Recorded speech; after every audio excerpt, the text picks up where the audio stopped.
Hey everybody, welcome back. Today we're going to put together the PackAFlame Ammo Can Stove DIY kit.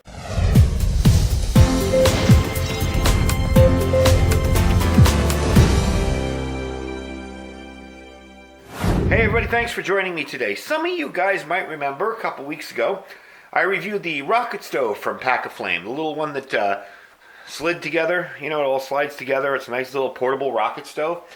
This is the other product they make. Now, they sell these fully made, but what fun would that be? We want to put it together ourselves. So what you're going to need for it is some of the basic tools I have here. A Dremel will work for this. I actually tested it. I cut the bottom of this can. I started a little pre-cut. And I'm using these good Dremel tool cutoff wheels. The heavy-duty ones. So that will work for it. It says, you know, you might need a hacksaw or... That will work for it. I've done a lot of ammo can cutting with those. But it will work for it. Anyway, and you need a 4-inch stovepipe. You'll notice the stovepipe holder back there. And all this stuff is cut out and measured for you. So really all you have to do is bend everything, drill a few holes, cut a few holes, and everything's ready to go. So it's perfect for somebody who wants to do a little bit DIY, you know, do it yourself, and also not have to cut everything out themselves or come up with the engineering of building one of these. This kit creates a perfect little stove for heating a wall tent, a small cabin, a workshop, or even a tiny house, although it would have to be pretty tiny for that little tiny thing to heat it up, but it might work. The finished product's also good for outdoor cooking, boiling water. It's great for outdoorsmen, preppers, anybody that's looking for a small portable stove for both heating and cooking. Plus, it's a fun little project. So as you can tell, we got metal over here that's already been scored and cut. And one of the things I like is he doesn't just cut it, but there's also a scoring cut on some of this stuff, so when you have to bend it, that helps get you right on the line where you're supposed to be. One of the things I did to test how difficult this was when I got this last night, because I wanted to build this last night, but I'm like, no, I got to save the build for the video, is I bent some of the tabs down. This is going to be your top plate. I bent some of the tabs down just to see how difficult they were to bend. And I was able to do them by hand and tap them with a hammer to get them flush. This build's a little bit different than most ammo can stoves. Instead of doing it like this, you do it like this. This way, you've got your top here, and this can be emptied out with your ash and everything else. So, we're going to get to doing this. I'm going to build this on camera today. I'm going to walk you through the steps, okay? The kit includes that top burner, okay? Top burner plate. And everything else you'll need, all of these little things. There's the latch here, the little latch for the door, all the hardware you're going to need, screws, everything. This is your actual door here. And this, which I did bend a little bit, just to see the difficulty of it, that will be your vent once it's fully bent. Okay. This is your top again, like I showed you. This is your template. This is cool. They actually give you a template to put on there and cut out for the right size for your door and for the holes for your damper back and forth. So this isn't actually used in the build at all. It's just a template, and I think that's really, really cool. Then you have what's called an afterburner. Now, this part kind of confused me. I'll explain this in a second. Again, I bent it a little bit to see how easy it was to bend. It's very easy. This is going to be your afterburner. Now, what this is going to do is make sure you have a very complete hot burn. So you're going to go down on this about, I want to say this side here, about 1.5 inches. In here, you're going to bend that like this, and it's going to go here, and your stove is going to come out here. Your stove pipe is going to come out here. What this will do, let's put it inside the right way, is, you know, that'll be bent that way. This will make sure that before all of your unburned gases and wood go up, they get mixed around in there and burned a little more completely, a little bit hotter and better heating. So what we're going to do is we're going to do the first part here. I've already cut this part out. I've already not cut it out, measured it out. And this is something that he sent to give me a little heads up on. He said, cut out for better heat transfer from this piece here. So what I'm going to do is not just cut out the hole here, but I'm going to cut out this section too. So I'm going to do that and bring you back, and we'll move on to getting this plate mounted correctly on top. All right, so I got the top piece cut out, and I'm actually really impressed. I'm getting better with a Dremel. I mean, it needs some smoothing off because there's some rough spots there. It really isn't an area where you're going to have a lot of handling or anything. This part really is going to get covered up completely by the top. But I still want to make it look a little bit neater, and I also want to get this area smooth. So when I put in the top piece there, it's a little bit easier to deal with. So give me a second to do that. I'm going to drill the holes here and here, and bring you back when we're all done with that. All right, so we got that all cut out, smoothed off. I just used the edge of a file. I was just going up and down like that. Nothing fancy about it. I drilled my holes on the side, up there, for that lip there, and the other side, and the 2 holes on top to attach the heat plate. So there's 2 ways to do this little attachment here for your chimney. You can do it one of 2 ways. You can bend every other one out and in and just put it in, and if you need to remove it, you can take it with you and it comes in and out whenever you want, or you can bend them all out and install it underneath and put the plate over it. I'm going to opt for this because I think it's a little bit stronger. I think we're going to keep it this way. So what I'm going to do is screw everything down, and I'm going to put the chimney attachment on, and I'll bring you back to cut the front door. All right, top's on. Rather simple operation. I find that if you go slow with projects like these and you take your time, you don't try to rush them, your work will come out pretty good. The only thing I really had to do is this comes squeezed flat, okay? So when you get this, I kind of fleshed it out a little bit before the video, but when you get this, you're going to have to kind of bend it into a nice round shape, because that's where your chimney is going to go. Everything else is in here really good. I'll give you a look on the underside in there. Looks pretty darn neat for a quick job that I did, so I'm pretty pleased with it so far. Now, our next step is going to be put the afterburner in. That's this here. You have to crease it and bend it along here. There's lots of ways to do that. You can even do it, as you can see, on the side of a table. So I'm going to take this in the vise and finish it and make it look better. Then we're going to go about 1.5 inches down, measure the holes, and drill 2 holes for the afterburner so that you get a more complete burn inside your chamber there. All right, afterburner is in. Now, the directions say to cut out all this in front first. The reason I put this one first is because I thought this was going to be a really hard job. Turns out it really wasn't. It's in there nice and good. There's my 2 holes lined up, and it bent and fit right in there. That's where we bent it. So now we're going to tackle the front. Let me get that all set up and I'll bring you back. All right, so next up we're going to do the damper here. I'm going to mark the holes. As you can see, I already have a little bit with a marker. I'm going to drill out those holes. The gentleman who runs this company was nice enough to kind of pre-mark this stuff for me, but it faded a little bit in shipping. So I'm just going to use a marker and mark out those holes. We're going to mark out those holes. If you notice, there's a crease here. We're going to bend that crease up, and we're going to cut out the damper, and then we're going to cut that out. The part I was telling you about in front that's just the template is this piece here. So if you were to put this piece over here and put it right down, you would see that's about darn near perfect lined up. So this piece is not for use with anything other than just a template for you to be able to go around, mark your holes, and call it good. So let me get this drilled out and I'll show you how it works. All right, an interruption with a phone call, but all in all, it took me about 15 minutes. I got this all nice and smooth. Smoothed it out. There's the piece I cut out.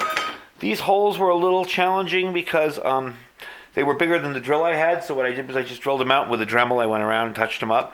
I bent this piece here. Fits in perfectly, so it'll slide open. I don't know if you can see that. And slide closed like a damper. And this is your door. Now this is probably going to be my next chore here. I do have to check my directions and make sure. But this is going to be the door. You notice this is cut out for this piece here, which we're just going to fold those little flanges in, and that makes it even easier. That is really, really cool. So let me check the directions and I'll tell you what we're doing next. All right, forgive me there for a second. I did have to check the directions because I forgot if I was doing the bottom or this. We're going to be doing the door now.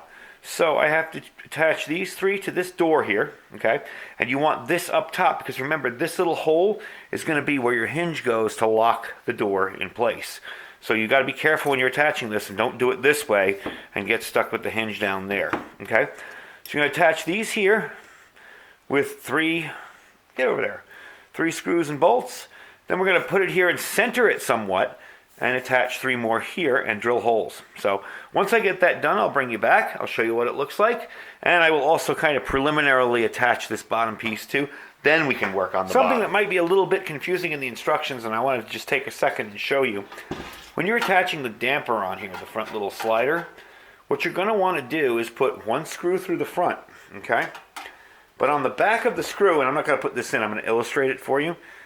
When you get it through, on the inside, you're going to put 1 nut, 1 washer, and then, if I can do this in the camera here, 1 nut on top of that. What this will allow you to do is to make it tight enough using this nut so that the thing doesn't flop around, but also give you a little bit of room so this will slide freely. I just wanted to mention that because it's something that maybe you could misread. I misread it a couple times myself, so just wanted to mention it so you can figure it out. So I'm going to preliminary kind of attach that there because I may want to paint over underneath, and then we'll get to the door. All right, look at that. We got it on there. The door is all set up. The hinge is still, it leaves it a little bit loose, but that is what the latch is for, so it closes it thoroughly. Got a nice open and close on that. I do have to attach this, so we're going to do that next. And then we'll come in and put the latch in, and then we'll do the bottom, and we'll burn it in and try it out and see how it works. All right, so you got everything put in there. That's all set up nice. You've got your latch set up here, and both of these need the lock washer and the nuts because these are going to be moving all the time. So you want to make them as tight as you can without that moving, your nut moving in the back, but still ability to move back and forth. I think I'm going to have to loosen this one up a bit because, I don't know, it actually did loosen itself up a little bit. It was a little bit stiff to begin with. But anyway, we're going to attach the latch on the side and show you what that looks like once that's done. All right, so I got everything kind of locked up in place here. I am making holes, and I'm putting them in the center of that. It gives you a little bit of area to adjust if you want. I'm picking it on this first one here. This way, if I want to later, I can move this out to the last one and still have a viable way to connect it. So we're going to drill those holes, attach it, and I'll show you what it looks like when it's completed. All right, check that out. Now that is cool. And that was not too difficult to do. I mean, if you're new with tools, it might take you a little time and a little fitting and getting used to stuff, but I mean, that is just too darn cool. And you know, another thing too, don't worry if you're not perfect through here. As long as it closes and seals up, you're fine. I would make it as neat as you can, but it's not, it's not a work of art, it's a stove. So anyway, yeah, that's pretty cool. I got that set up, so if I have to, if it gets a little loose, I can tap it back in there if I need to, or loosen up the screws. But they're in there pretty tight, and I have it at a good amount of tension. I don't want to put it too tight and then make this hot and hard to move when this gets hot, I mean. So, I'm going to clean up this mess here, and we're going to work on the bottom. The bottom's really simple. The bottom is essentially this piece of metal here. We're going to bend these down. These are your vents. And we're going to drill 4 holes, and this goes on the inside. So let me clean up my mess, and we'll get this ready to go for the bottom. All right, now we're finally moving on to the bottom. This is really starting to shape up nicely. I really like the way it came together. My one suggestion would be better pictures. Because sometimes I was unsure of something, and you know when things are black and white and kind of grainy and you can't really tell? That would be my only suggestion for the build instructions. Other than that, it's been pretty simple. So, the bottom. This is going to be your ash catch tray thing. And this is going to go up top here. You've noticed I bent the first 2 of these out. The rest of them are cut and scored. They're going to kind of go into the sides. But the first thing we have to do with this is get rid of the rubber gasket that runs around the outside here. So I've done that before on camera. It's fairly simple. It is a bit time consuming sometimes, depending on how cooperative it wants to be. The newer the can, the harder it is. So I'm gonna try and do it on camera here. Looks like it's gonna be fairly cooperative. Anyway, there you go, done. So now we just gotta put this in and drill 4 holes. Now another thing that I ran into, and I'm not entirely sure on this, so we're gonna try it my way. I may screw it up, but I think I'm right, is they say that there's 1, 3, 4, 5. See the dimples on there? They say to drill out that, and that. And those will be your legs. But here's my problem. When I put that on there, that one is nowhere near that one. This one's kind of off to the side, and it's definitely not centered. So what I'm going to do, and I hope I'm doing it right, is drill the 4 holes with this in the center, upside down. That's why I didn't bend all these tabs out yet. So I'm going to drill the 4 holes. Actually, I'm going to do it like this. Okay? I'm just going to drop it in there. Try to be as neat and even as possible. And drill the 4 holes and run the rest of the stuff through it. So I'm going to drill the holes first, and then I'll bring you back, and we'll put the legs and the final grate in there, and we'll finish it up. All right, it's done. That was actually a fun build. It took me a little longer because I was doing it for camera, but I would say if you sat down and did this without stopping and explaining everything, and it would probably take you about 45 minutes, half an hour. As long as you're somewhat mechanically inclined, I did have to move a few things around, tighten a few things up, maybe open up a hole a little bit because it was a little off, but that was all my doing, not the kit. So, first off, all right, I want you to take a look at this. We'll get into the inside and what I did in there in a second. All right, it's obviously not painted yet. We'll get to that, but I want you to just kind of take a look at how it looks, okay? Then I want you to show you the one that I built a few years ago. Now, big difference. I mean, this one looks so much more professional. And I am by no means an expert when it comes to making stuff, but a lot of stuff I just do by eyeball and do the best I can. This does work, okay? But that looks so much better and so much more professional. So, just wanted to give you a little comparison. Also, too, I like the 4-inch hole up here, the chimney, as opposed to the little 2-inch that I did with a little piece of metal screw-on type thing. And we'll be putting the chimney on it in a little bit. So let me move this out of the way. Let me tear this open and show you the back. There.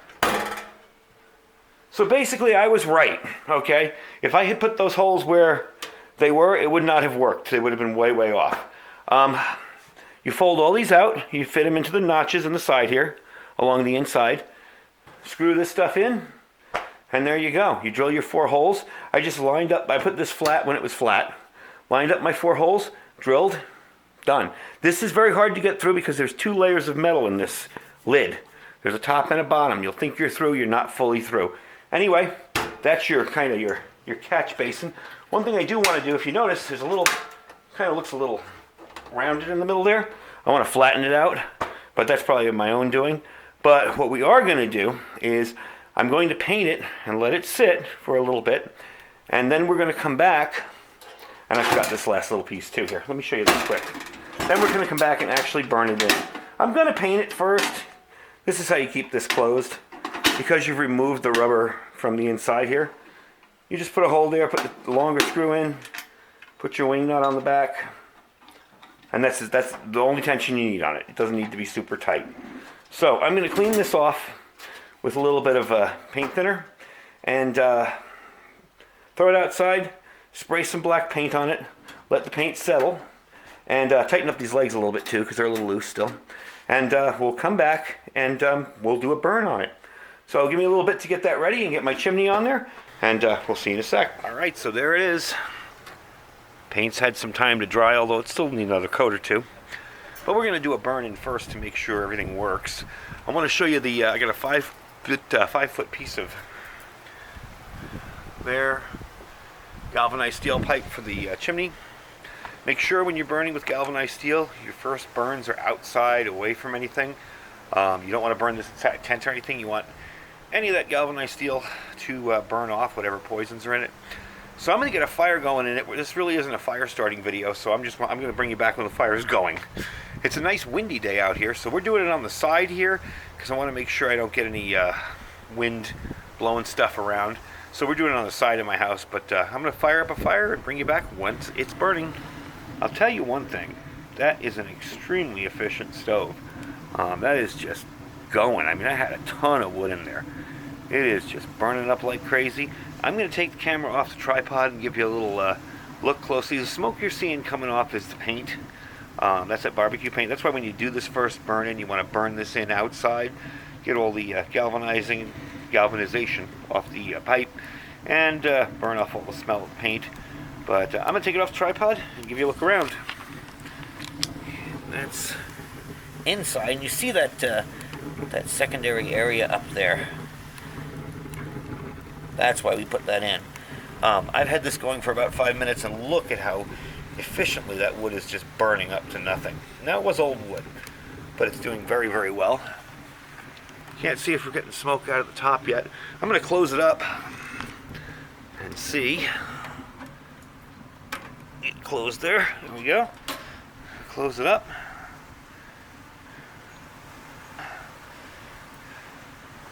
So there you go. That's the kit. I am really impressed with it. Really pleased. I mean, it wasn't too much work to put together. It took me, had I not videotaped it, probably would have taken me about half an hour. But, you know, I was stopping for each process to video it. So I'm pretty pleased with it. I'm really liking this. And I believe these run for $59. I will put a link down below for the kit. The kit doesn't include the ammo can or the stove, or the stand, I mean, the chimney. You'll have to buy those, but the chimney I bought at Home Depot was $9. And ammo cans, gosh, you probably have a few of those you haven't even used. So let's close that up a little bit. All in all, I'm very impressed with this. Very, very efficient, and seems to be working very, very well. So we're going to let it burn out, and I'll give you some final information on it when we're done. And we'll go from there, and I'll give you the links and everything else you'll need. Alright, so we got it back inside. It's cooled off. I did spray it down with a little bit of water because I am going to hit it again with some more paint. Because some areas I painted very, very lightly. And, you know, you can tell there's a difference in color. A little bit of discoloration, rust, whatever. I'm letting this cool off too because I'm going to hit this all with some more paint. This has actually been a really fun project. It took me a long time to do because I was filming it. But, you know, if I just went straight through and did this, I could have had this done in a half an hour, maybe 45 minutes. And as you can tell, I don't have a ton of tools here. You know, this can be done with some really, really basic stuff. You don't need anything fancy to put this together. So if you're looking for like a little wood stove for camping or your hot tent, or even just for prepping, survival, whatever, something like this is awesome. It's fairly inexpensive, as I've seen assembled ones of these for $200 and $300. So that's really not bad. And this is the kit. The kit runs $59.95. It just includes the metal pieces. You have to provide your chimney. This comes with it, but the chimney doesn't. And you have to provide, of course, an ammo can. Chimney cost me $9. The ammo can, gosh, what are they? $5, $6, $7. All right, maybe $14 if you buy them somewhere expensive. Still very inexpensive. Now, if you saw me do all this today and you're like, heck no, I don't want to do all that stuff, you can buy the thing pre-made. It's $159.95, and he will ship it to you. And again, it's PackAFlame.com. Can't miss the site. He's got those other rocket stoves that I demoed. He's got those up there too. But for $160, you can get this pre-assembled. Or for about $60, you can put it together yourself. All in all, I had a blast doing this with you guys today. I had a lot of fun. I love projects like these. And even though a lot of it was kind of cut out for me and done for me, it's still a fun project to do.